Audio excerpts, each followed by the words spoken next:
The VC Project. We're just waiting on Pat. Hold on, sorry. Something is way more important than us. I'm sure. I'm coming. I promise this takes precedence. I wish one of these buttons did like the Jeopardy theme, I was just thinking that. but I don't know. I don't know that it does. So welcome everybody. Maybe if I just start, Pat will jump on here any I'm ready. moment. I'm listening. I'm all So, Tom Lykins, welcome, sir. Hello, thank you. Thank you for having me. One of the first people I ever met in this industry, I think. Oh, that's scary. How long you been in the industry now? It's over 30 years now, like 32, 33. Yeah, started Longer than me. 91. Really, that far? Yeah, I did 7 years in retail. Are you that much older than me? Not that much. So what are you doing in 1991? I was a kid at a music store selling drums and keyboards and Okay, what age? equipment. How old are you? I'm 52. Okay, so you're like 10 years older than me then. I'm a Gen Xer. All right. I mean, There's a few of us out there. I count myself as a Gen Xer because I don't want to be lumped in with the millennials. Right. But I'm like right at that year that's like the transition. Like 81 is the transitional year. So you're 71, 72 then? 71. Yeah. Did you play instruments growing up? What got you started at the music store? I did. So I started as playing drums in grade school, and then got bored with that, switched to saxophone, and then switched back to drums as grew my hair long, found heavy metal, and decided that's what I wanted to do. So That's a good outlet. Favorite heavy metal band? ooh, tough one. I mean, the one that got me in, maybe like Ozzy or Metallica. All right. I was going to say Black Sabbath, Yeah. perhaps, something like I that. met one of our technicians, Logan, would get along really well. This guy Yeah. just blares metal. Oh yeah. Still playing in a band? Believe it or not, yeah. Me and a couple industry guys, we have a silly little cover band that. Where are you guys playing at? How often? Well, so we're just spinning back up. As you may remember, I had a little mishap with a ladder and Christmas lights and gravity, Mhm. and so that derailed my playing for about a year. But we're just rehearsing again, so we should be playing maybe this spring, this summer. And you're on the drums there or sax? Drums. And when you say cover, are we metal covers or like covers that I would know? It covers you would know. I like that. That's my type of bar band Acceptable to the masses, good old fashioned rock and roll. there. Nice. So interestingly enough, I guess I could see the heavy metal part of it, but considering the last concert I was at with you was Jimmy Buffett, that's Yeah. kind of the exact opposite. Well, metalheads grow up tee. We were at Maybe. It's quite the transition. Parrot head from a metalhead. we end up going. I think that was with Angie. Yeah. So yeah, Well, it's like, I mean, if you want to peel the onion back a little bit, I did get my undergraduate is in music, so I'm Okay. I'm a classically trained percussionist. So I at one time I could read music. I might still be able to. not quite like riding a bike, baby. I mean, there was a time that Yeah. I could too, and I'm not so Yeah. much anymore. Is that how drum music is? Or are you just going off of the sound of the song and just kind of riffing at this point? Well, I mean, at this point, it's it's in my head. But when I'm playing a timpani part in orchestra or something like that, back in college so many years ago, you're reading that. But for drum set, I don't read. I played violin through high school, and I, for the life of me, was never able to fully count the music. I had to hear it over and over and over, and that's how I could play the song. And I spent years. I was a Suzuki trained violinist, Mhm. and then for some reason, it just never came to me to learn how to count the music. So that conductor was worthless to me. Just the start and the stop. That was But you it. played the violin? Yeah, I was an all-state violinist. So in Nebraska. But you couldn't count the music? Listen, So the year Nebraska's before- not setting the bar very high. So my junior year, I try out. You try out with like a 3-line song, and then you send in the recording, and then the judges listen. Whatever. I didn't make it.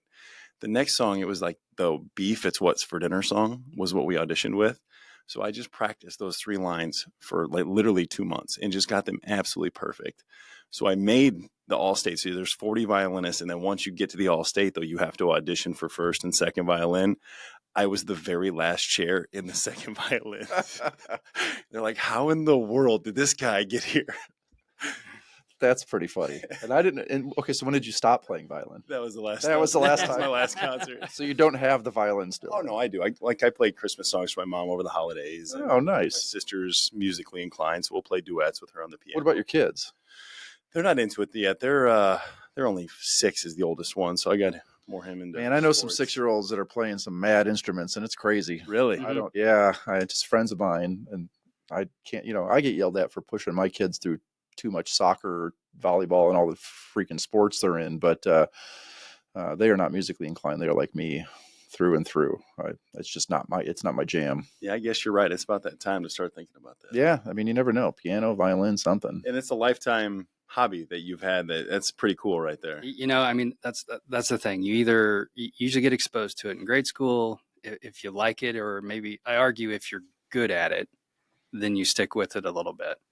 And then if you're passable and you're a little bit nuts, then you decide to go on and do it in college. But like my daughter started piano lessons about 2 years ago. How old is she now? She's 11. Okay. And but now she's been doing dance since she was 3.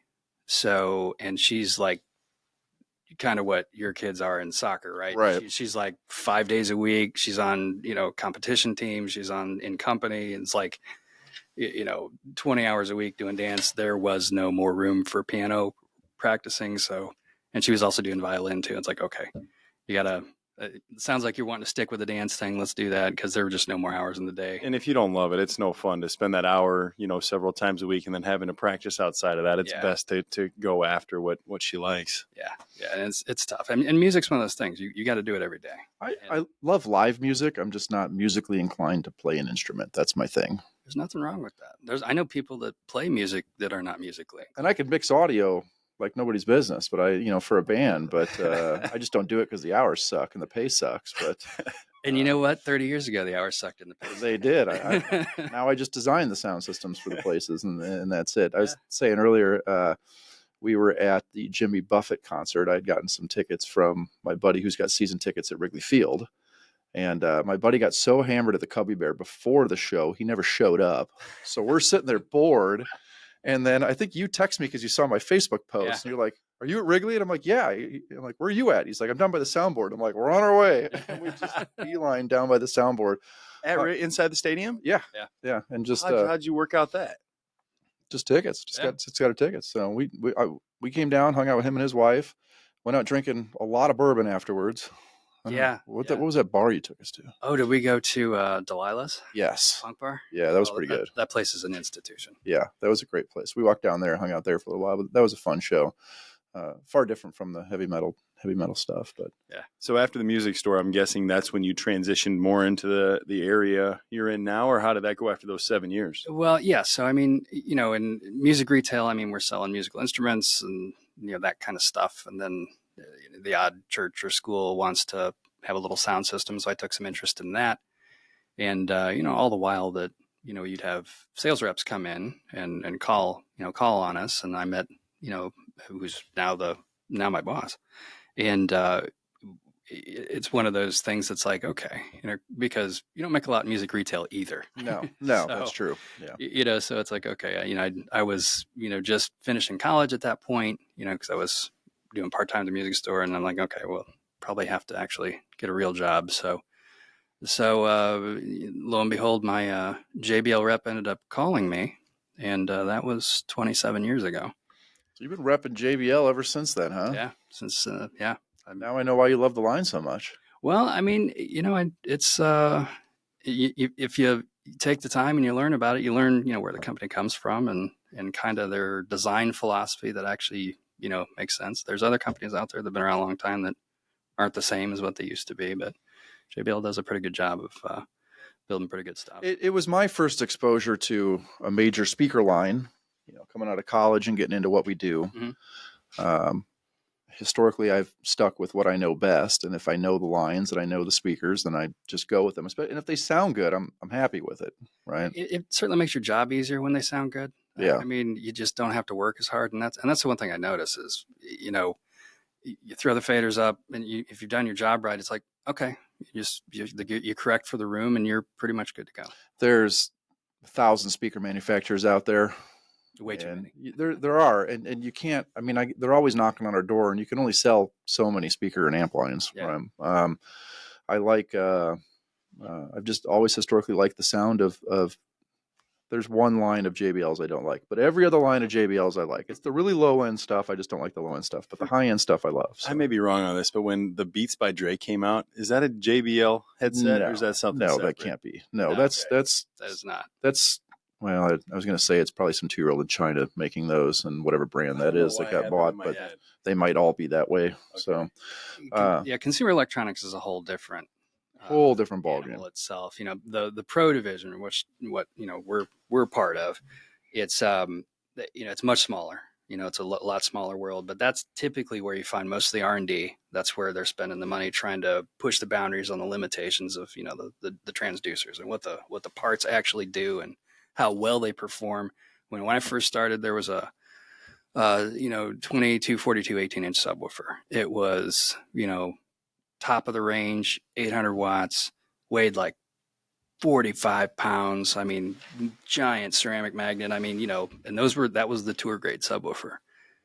Now we've got the models escaping me right now, but these subs will do 4,800 watts to 9,600 watts and weigh like 12 pounds each. And they're super efficient. And they are unbelievably efficient. So I mean that kind of in a nutshell, and not to get too speaker tweaky or anything, but that's kind of the difference is they spend a lot of time, designing the actual transducer. There's a lot of companies that just buy stuff off the shelf and build a box, but JBL fortunately has not. They've always been known for building their own transducers. It's been a while since they've come out with some newer lines of speakers. I think that in recent years there's been a few more. We've got the SRX powered arrays that sound good. New versions of the Vertec line arrays for the touring stuff and that. I've been pretty impressed with all those. Some of the listening events we've gone to. Most notably, recently we did and then we did the cinema series with the Riverfront Museum. So we just did that Riverfront Museum job and upgraded their theater, and we used all of the JBL Cinema series, and I was super impressed. It was very easy to tune and commission that system. I was beyond impressed with the quality of those high excursion output subs. Like they just move a lot of air in that place. We could use some of those 12-pound speakers on that lift.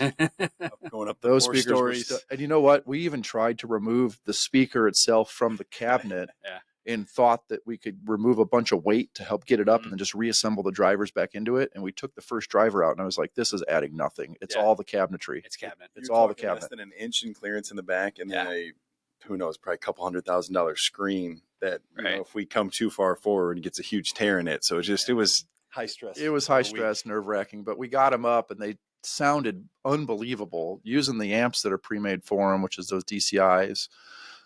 Was great. I think everything about those sounded good. I just built my own personal screening room in my basement. I did it with JBL studio monitors, and I have really never heard anything like that either. And that's a full Atmos system. So I'm even flying studio monitors up on the ceiling, and the room is smaller than this room.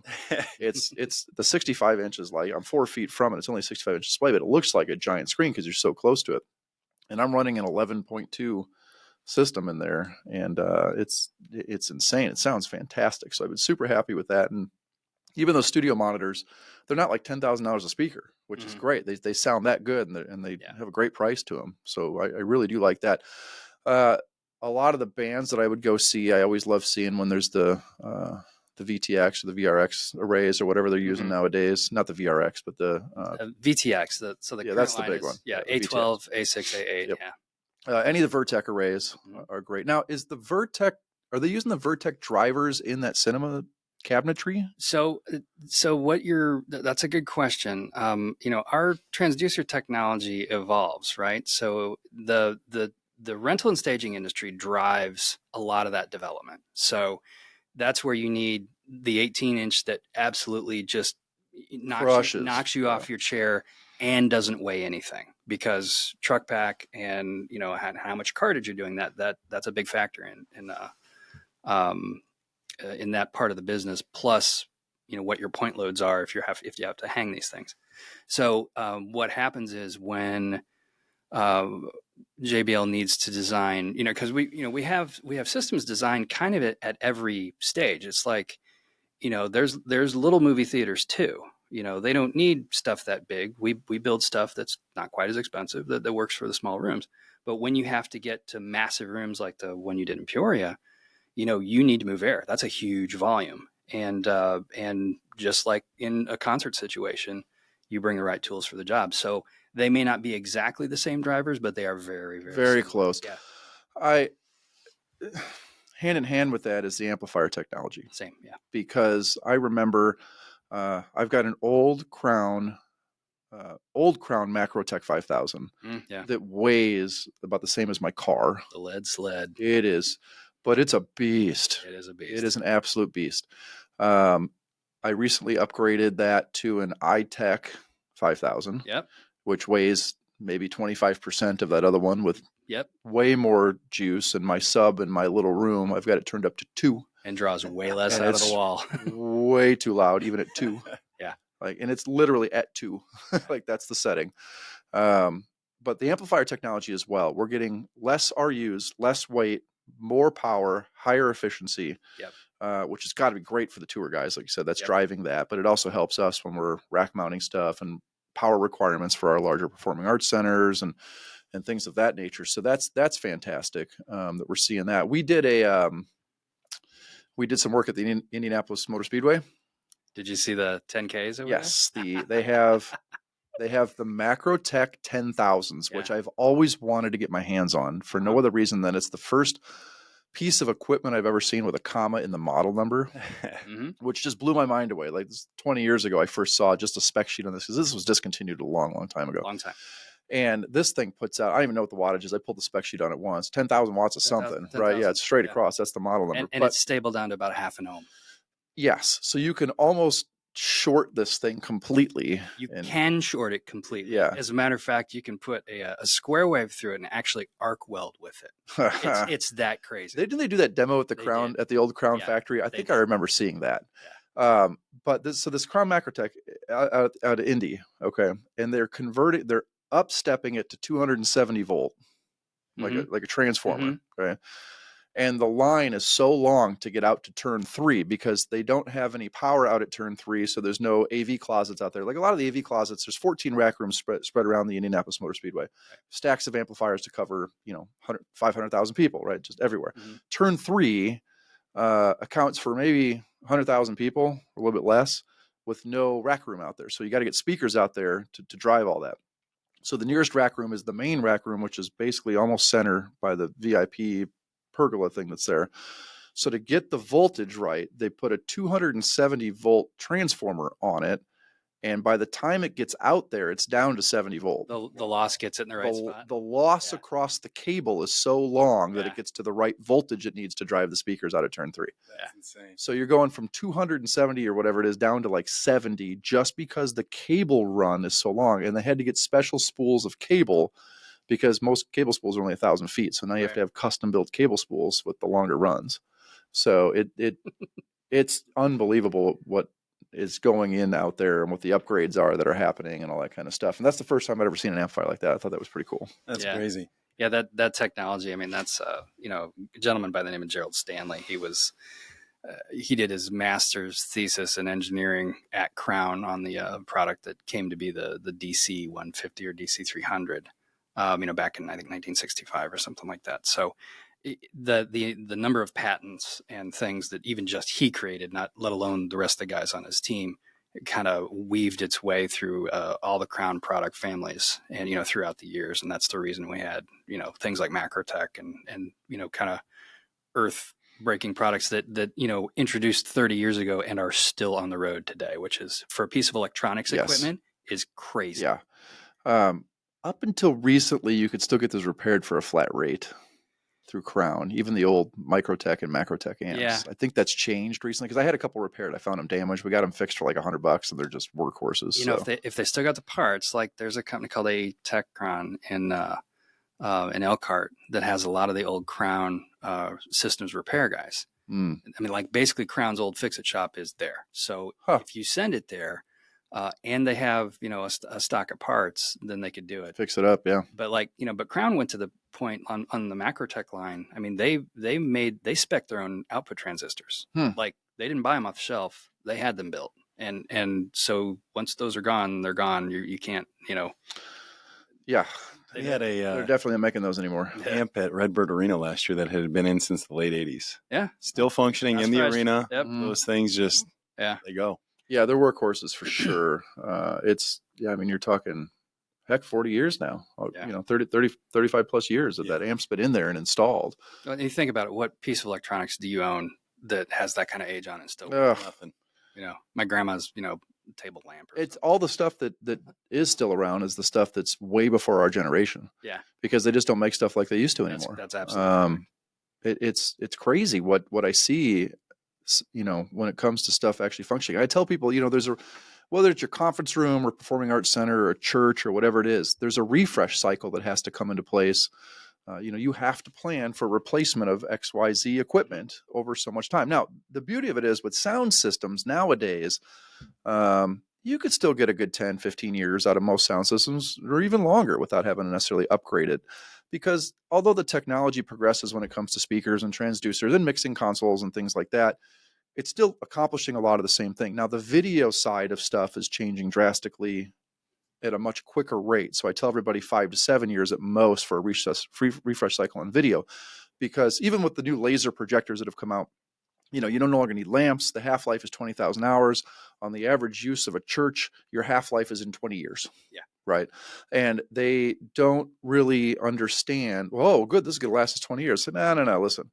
The technology will progress in such a way that you're going to want to upgrade this long before that 20-year mark comes along. So you still need to plan on that 7-year, church get a little bit longer, but than a conference room and things like that. But, we got video over IP now, our control systems, all that stuff is kind of, is morphing, and you need to have that refresh cycle. It just doesn't last as long as it used to. And even then, sometimes anymore, we're putting some stuff in, we're 6 months in, it's burning out, and it's driving me crazy. Well, it's almost like the closer you are to, think about your laptop, right? If you're any organization in the world is generally refreshing those every 3 years, 3 to 5 if you're a Mac, but or longer if you can get away with it, right?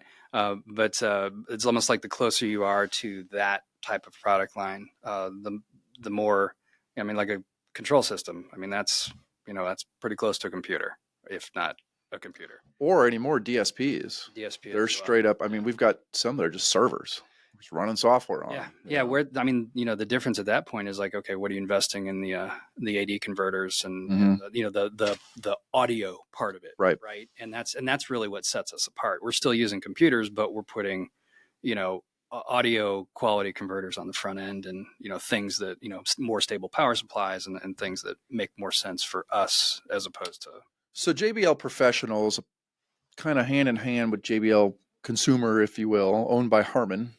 In general, owned by Samsung. Well, that's what I was getting to. Is then they purchased a company called AMX.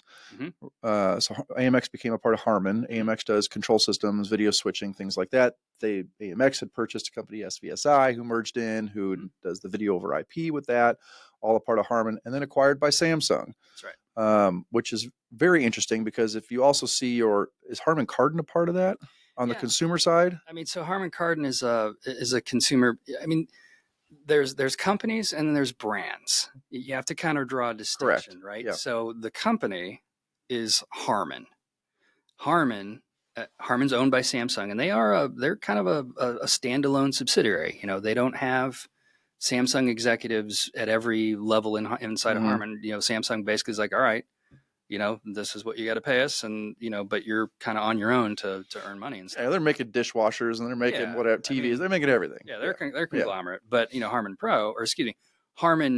proper, they have a division of their company that does consumer electronics. The Bluetooth things, the headphones, the desktop speakers, all that stuff. The little JBL flips and the whatever sound bars for your home. If you're a consumer, residential type product, that's where it is.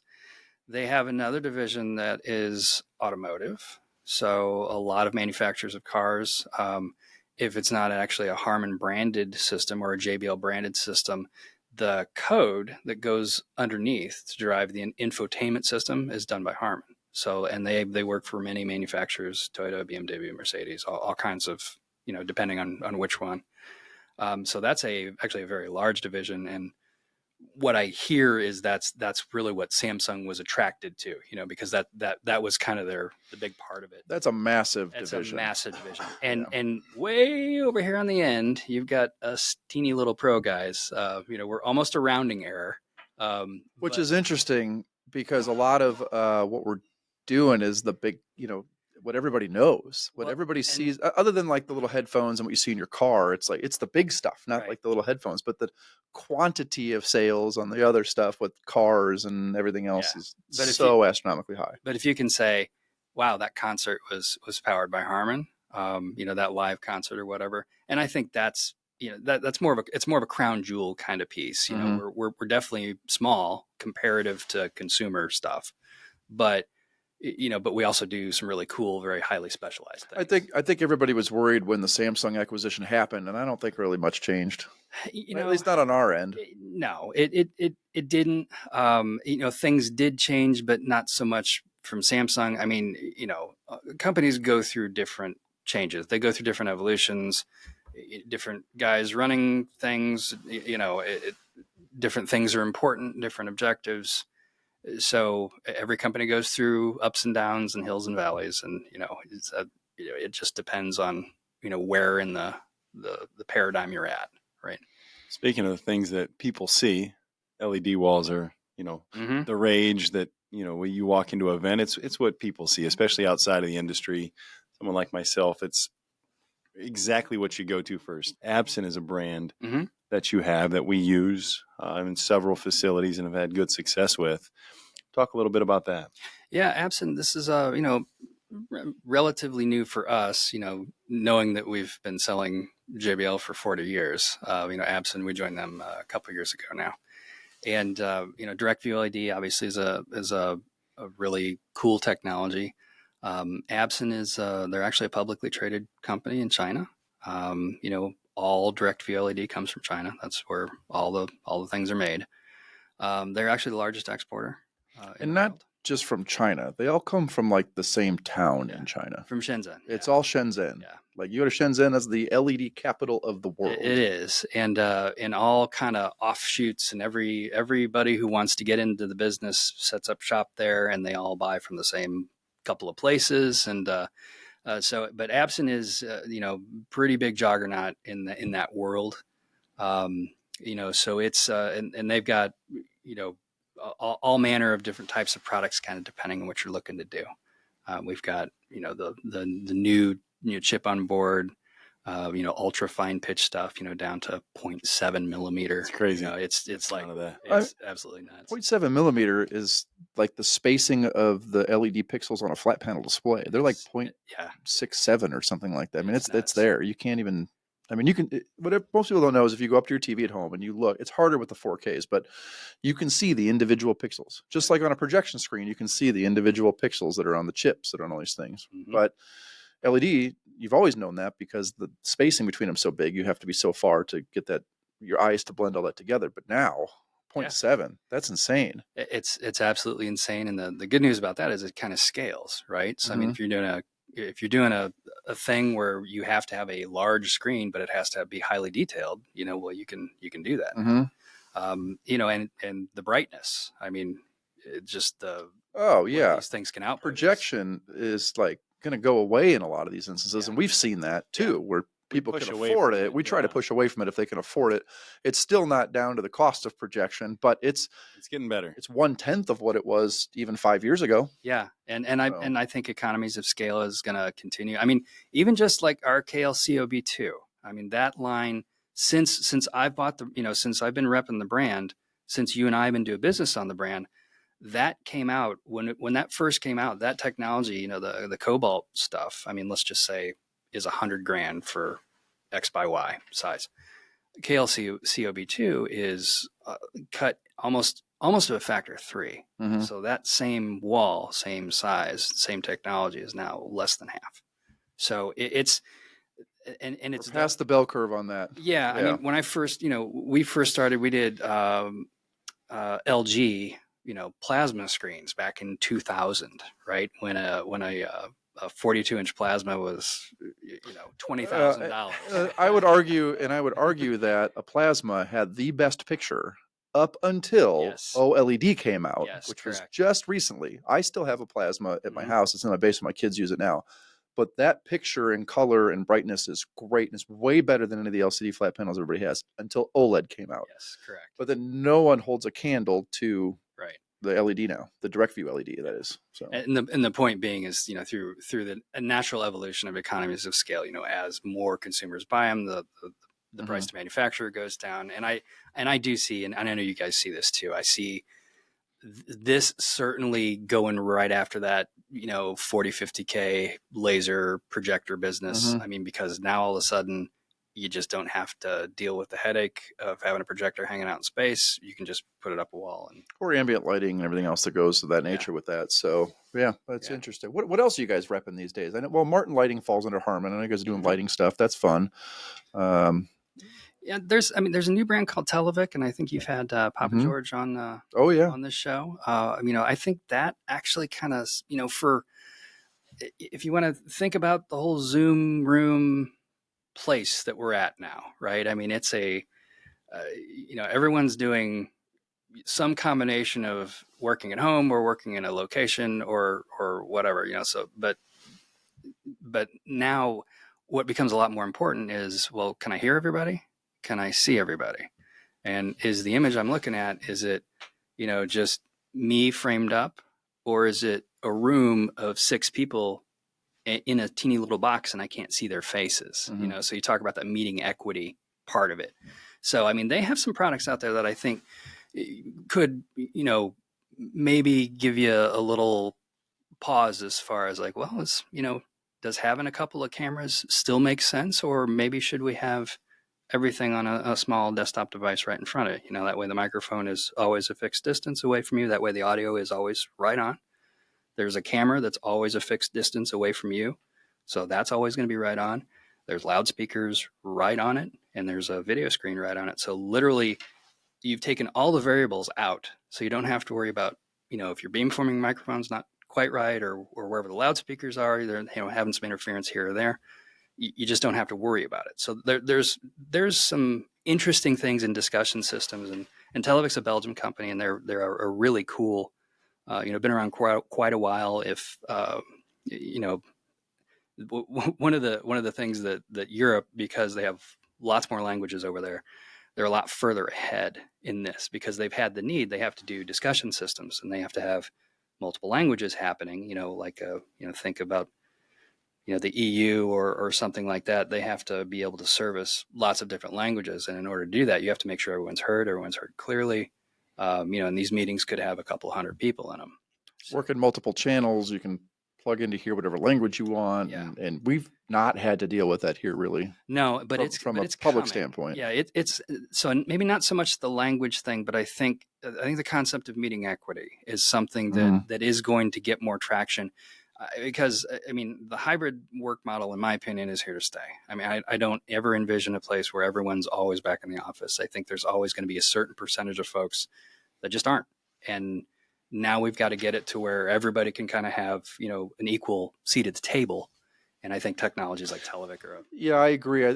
Hybrid is definitely here. It's not going anywhere. There's some companies that have mandated back to office. With different degrees of success. Yes. I mean, even so much so that there's a local healthcare in town my ex-wife worked for, and she quit. Yeah. They said, you need to come back into the office full time. She's like, no, I really like working from home. So you're going to give me that full time. And they're like, no, we're not doing that. She's like, okay, I quit.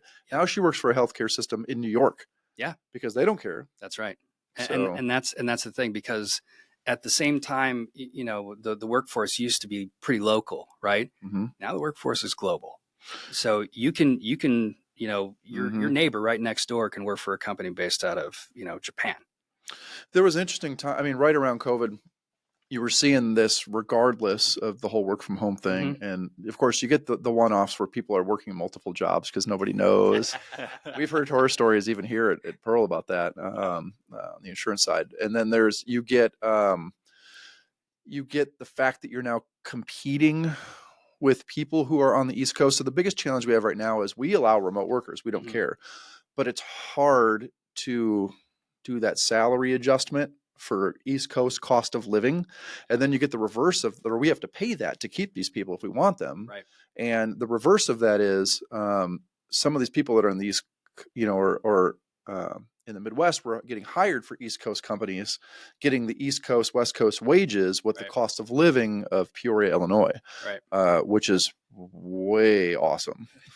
Well, right. And that's why you see, cities like San Francisco and Manhattan. I mean, all these they're seeing a decent size exodus, even in Chicago.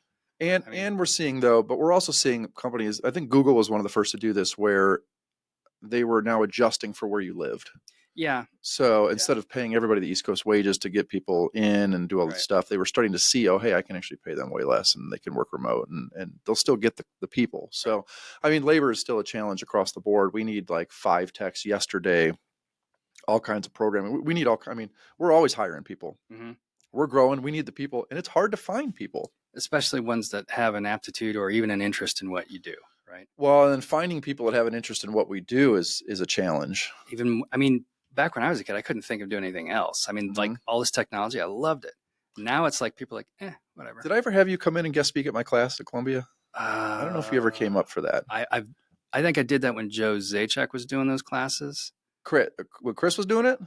Oh, I think I might have done one for Chris too. I don't think I ever did one for you. Yeah. So that we had a tapped resource there at Columbia College in their acoustics department, but it's a rarity to find anyone that understands or knows what it is we do. It's so bad that I go to, whenever I'm around Best Buy, I go into the stereo department and start asking random questions of like the people that are there. And if they even remotely have a shot of knowing what I'm talking about, I give them my card and like, hey, do you want to get out of Best Buy? There you go. And I'll try and recruit them because I could, as long as you're willing to learn, I'll teach you. I could teach anybody AV. I just can't teach work ethic. That's the biggest problem. Yeah, and I think you have to have some kind of an interest or drive to keep you there. You know what I mean? Because there's some guys that they can work hard, but they have no interest in. Well, what we do is cool. Right. I mean, it's a cool thing. We think you're new to the industry. He'll vouch for that. Yeah, I've talked about it on here before. When I first came aboard as a salesperson here, selling all four lines: cybersecurity, data centers, managed services. AV is by far and away the one that is the most interesting to me, the one that I get excited about, and it's something you can touch and feel and see. It's easy to have that, and then when you can create an experience for somebody, especially something they haven't seen before, didn't think was possible, right? It gets people excited, and it's fun from the business side as well.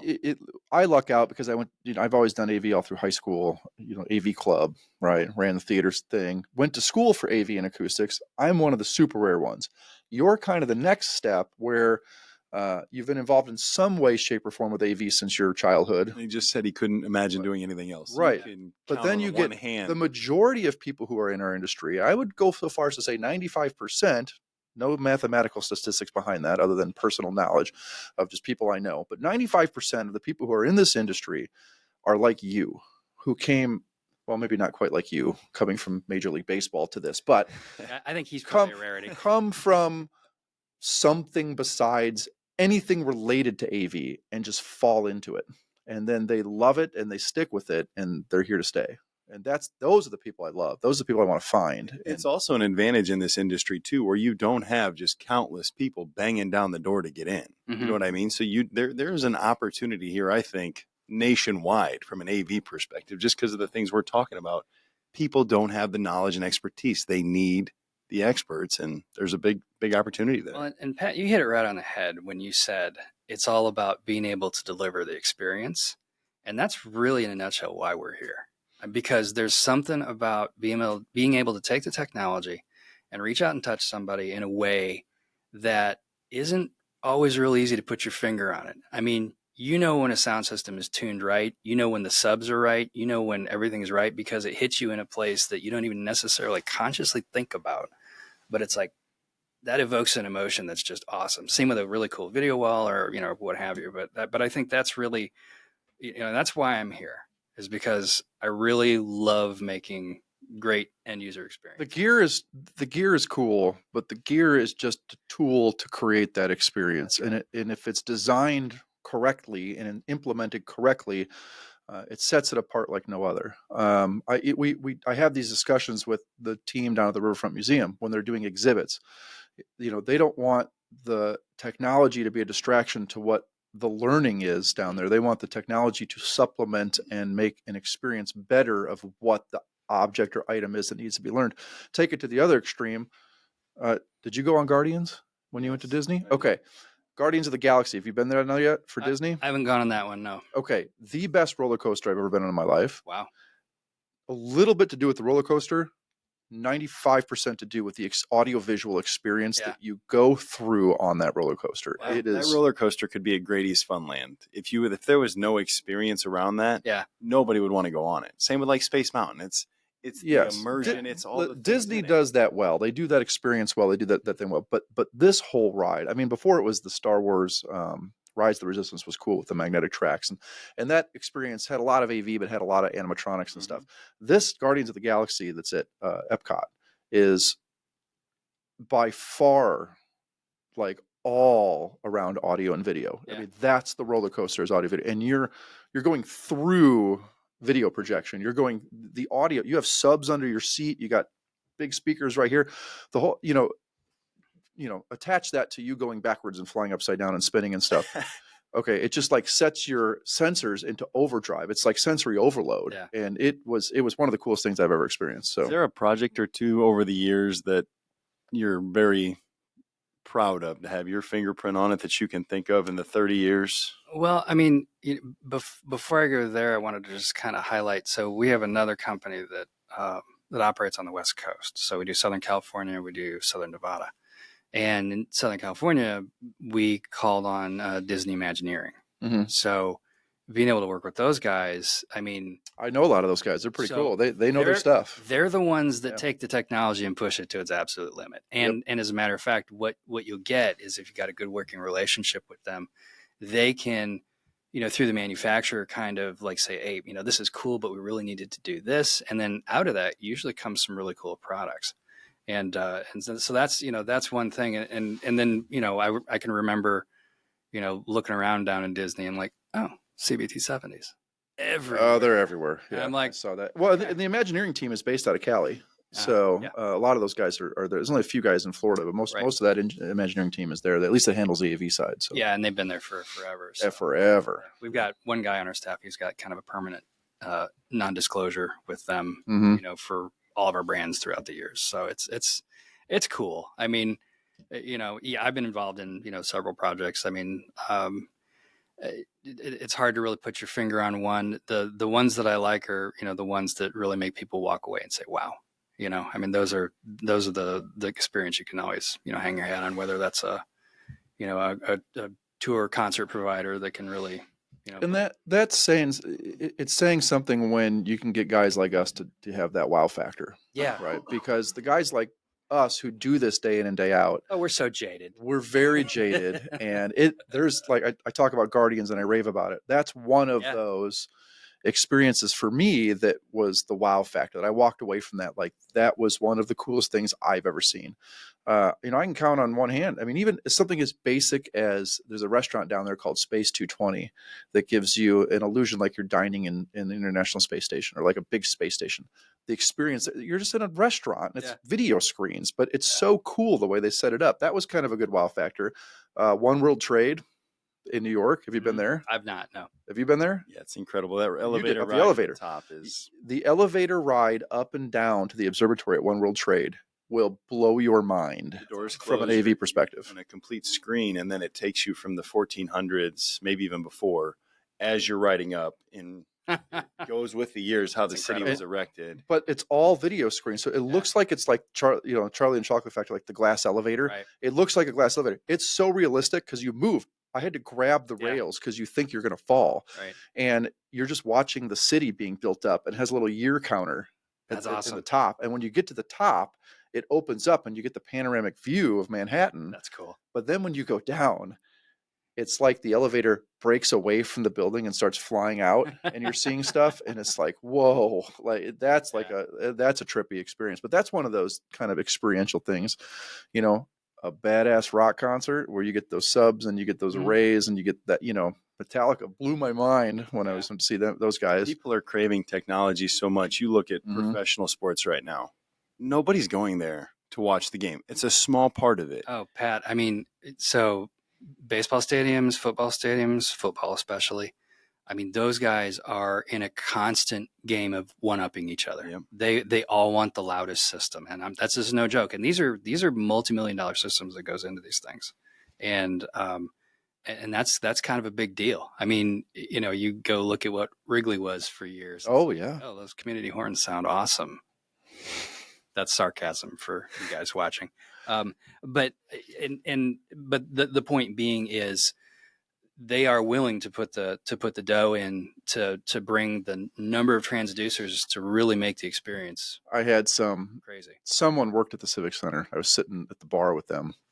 This is when I lived downtown, and we were talking about the projection mapping on the floor, like the Chicago Blackhawks and the Bulls and stuff like that. And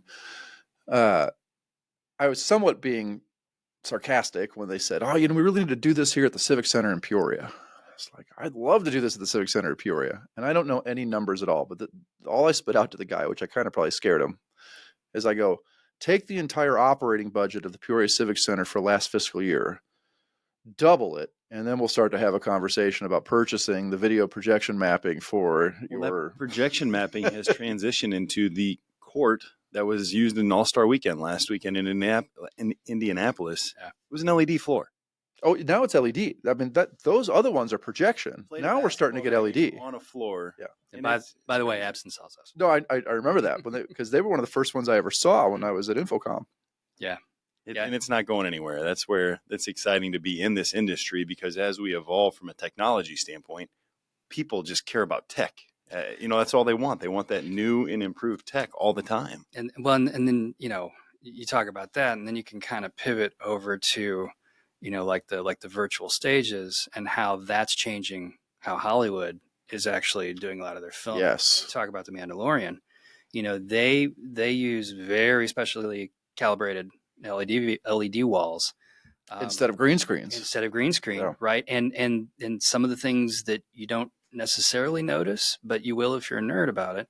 You're like, wow, you actually see, you know, because I mean, if you step back out of the movie and you see how it's shot, you know, these cameras know exactly where they are in space, so it's causing the background to move accordingly depending on how the camera moves. It's crazy, but because the background is moving and it's lit, it's now lighting the actors from all sides, you know, and something that green screens don't, you know. So there's a certain quality in there that adds like a dimension of realism that, you know. So look at. I never thought about it from that perspective. Look at the Mandalorian's armor and watch how it kind of reflects that you can get it done in post, but it's really expensive. Right. But it just kind of naturally happens. So I mean, so that's some exciting stuff too. Just to get the creative people that can create the environments and the backdrops. There's a Netflix documentary series called the Movies That Made Us. I don't know if you've ever seen that. Yeah. Mm-hmm. Home Alone one. Yeah, all of them, and they're really cool because they're all from our time growing up. And one of the ones is Jurassic Park. Yeah, and they talk about how in Jurassic Park you feel like it was just 90s, right? It wasn't even that long ago, but you feel like you're seeing the technology and this modern day technology of how they did the dinosaurs, and they're showing it to me, and I'm like, this could be like an Atari. Yeah. I mean, comparatively, this is crazy. How did that look like that? And then I compared to what we have nowadays, or even what we were just talking about, right. It's a night and day difference just in 20 years. So we talk about that refresh cycle and the technology on that side of things. The technology is progressing so fast. It's so exponentially fast. Right. You know, transducers are transducers, man. You're still creating electrical energy to acoustic energy. That's going to be what it is. And that's right. For a long time. All that's going to get better there is efficiency and sound output. But from the technical standpoint of everything else, it's leaps and bounds exponentially faster. I mean, you think about when, you know, it's number of pixels and number of colors, you know, and it's all about how many of each of those can we handle, how fast. And that is what's grown. I mean, processing power is like, you know, right about how that progression has happened. So, you know, we start 8-bit color and then 16-bit color. And then, you know, fast forward to today, you have these computers that can just do it and not even break a sweat. I was listening to Joe Rogan's podcast, and they were talking. He had somebody on, and they were talking about computers that process on like an atomic level. Yeah. It's just, and I don't even understand it, but it was well beyond my expertise, but it sounded like some of the craziest stuff I've ever heard about, just computer horsepower and processing speeds. And they're having to put these things in the ocean to keep them cool. Like they're building rooms underwater in the ocean because they suck up so much heat, they put out so much heat and all this other stuff. It's just nuts. So yeah, quantum computing is quantum computing. That was one of another- the things. yeah. Nano computing and quantum. It's just so weird. It's the weirdest thing ever. So, all right. Well, excellent. Tom, thank you for joining us. Oh, Appreciate it. thanks for having me. You joining us for dinner? Oh yeah. So, fun fact, Tom, you want to tell them the fun fact about where we're going for dinner? Yeah, we're going to Jim's Steakhouse in Peoria. We go there all the time. Whenever Tom's in town, that's our place. And why is it our place? So the reason it's our place is because when I was 15 years old, my very first job was as a busboy at the Jim's Steakhouse in Bloomington, which was owned by the same family. A different brother operates it. But So we still go to reminisce and We bring still back go the memories. This will be my first time. You've never been to Jim's? Jim's Bistro, but I've never been to the Oh, one it's down. same there. family, but yeah. oh yeah, You remember I sent him a text message once because down at Jim's, it's super old school. very old school. It's got that old school vibe, in the basement, not very good lighting, the Everything's dark. old school dark steakhouse of It's like the 70s called, and Yes. they're right here. yes. And like every celebrity eats there. So across the streets of Civic Center. So every band that comes through, every comedian that comes through, every act that comes through, they all eat there and then they go over and do their show. We were there last year. Bert Kreischer's in there hanging out at the piano before he went over and did his show. I mean, all these celebrities are down there and it's really awesome. And they all sign an autograph and they hang their picture on the wall. And then I text Tom one night because I printed out my picture. I autographed it. I framed it. And then when no one was looking, I hung it up on the wall. Don't you remember last It year? was like 5 years ago and it's still there. Still like there. A news article last year or something that came out, or one of my buddies had a picture with a celebrity, and I'm like looking in the background. I'm like, Jeremy, is that a picture of you? Yeah. Sure enough. Because it's Ozzie Smith, Yeah. me, like Bert Kreischer, and I think one of the I think Ray LaHood is all like, we're all like in this one little line. And I don't remember who else was down there. You deserve to be in that. Couple category. autographs. Come on, give yourself- Well, you got to remember when I lived across the street, I would eat there like literally every Friday night because my other friends from back home where I grew up play piano there on Friday and Saturday nights. So I'd always go eat at the piano bar, hang out there all night on a Friday night. And like it's just like my home bar. It was me and a couple of people that lived there across the street were there all the time. Napoli's were there, and it was a good time. So, all right, great. We'll hit some dinner and reminisce about Tom being a busboy. Look forward to hearing about it. All right, Tom, thanks for joining us, man. Yeah. Thanks for listening. Thanks, guys.